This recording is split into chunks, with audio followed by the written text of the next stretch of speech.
It was a day like any other. The sun was shining, the birds were chirping, and the air was slightly chunky due to every window being closed and no airflow circulating. From the bedroom, a ruckus could be heard, and the metaphorical camera pans to a beautiful king-size bed covered in thick white comforters and blonde hair peeking out from underneath. Some more mumbles and grumbles were heard as she awoke. There she was, Brittany Broski. She sat up in her bed and stretched her arms out, welcoming the late afternoon light onto her skin and forehead. She let out a big stretch and a sigh, followed by many cracks in her joints, and stepped out of the bed as her moo-moo daintily touched the floor and strolled to the bathroom.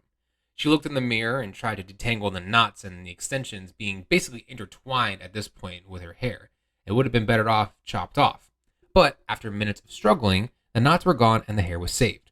Her stomach then started to grumble, so she daintily made her way to the toilet to unleash hell. She then pulled out her phone and started to go through DMs, filing through and deleting messages from blank-profiled, low-grade celebrities looking to smash, and accounts from people claiming to hack her phone in exchange for money. Foolish hackers. All she had was pictures of her blurry forehead shots and drunk smiles. Ah, memories, she wistfully thought as the toilet was barely hanging on for life. She kept scrolling, but then a new message popped up. She clicked on it accidentally, but then she saw who was messaging her. She gasped, clutched her chest, her toenails dug into the ground, and the seat cracked from the pressure of the clenching.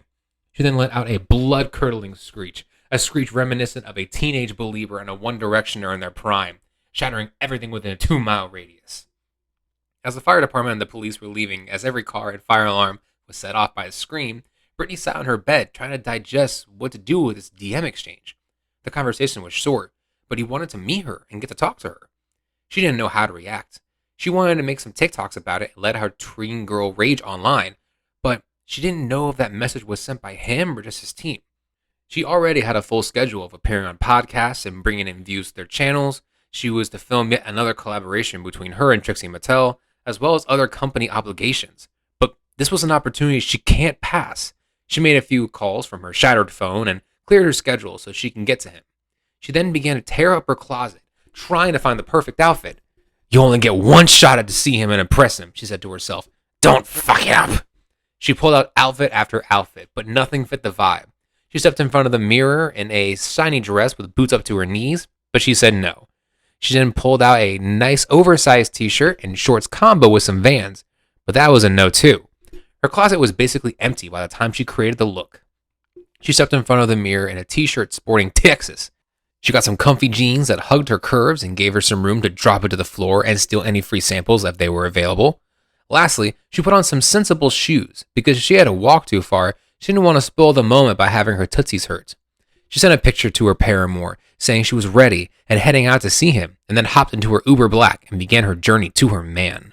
She pulled up to the venue and stepped aside of the Uber with two things on her mind: pulling the wedgie out of her ass and going to find her man.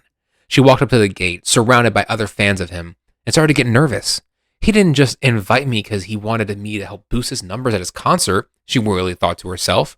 She checked her messages, and not only did she see the pictures he sent, but he sent a heart back in response. This caused another screech to squelch from her lips.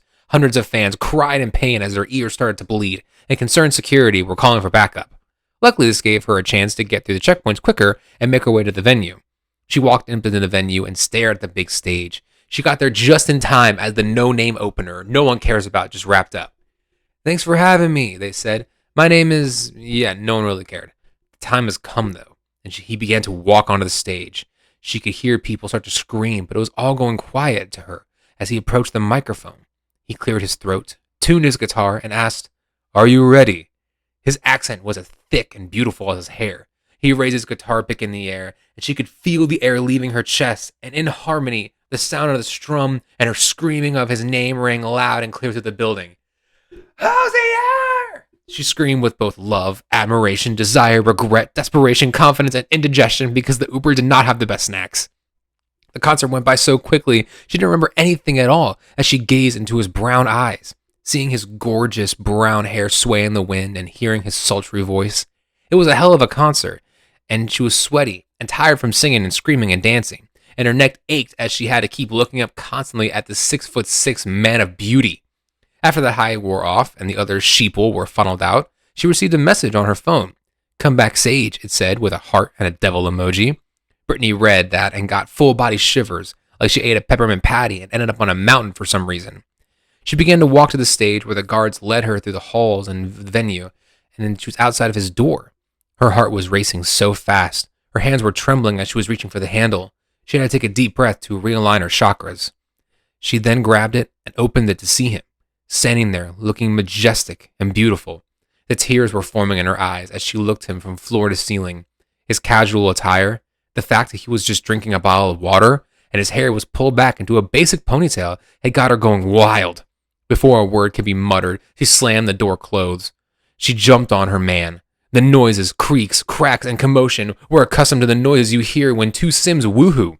Brittany stared deeply into the eyes of her man, leaning in slowly for a kiss, but then let out a visceral belch that not only killed the mood, but woke her up from her slumber. Yes! While she was on the toilet the whole time, she fell asleep and dreamed of the whole scenario, and it was only the power of gas to wake her up. She went back to her DM, seeing if Hozier did respond, but it was owing Noah Khan, saying, "Thanks for the love." She got pissed and punched a hole in the wall with the bathroom. "I hate men," she said as she stood up to start her day. Then she proceeded to film a TikTok telling the story of her wild dream and hoping that she could truly meet her baby daddy someday while doing so.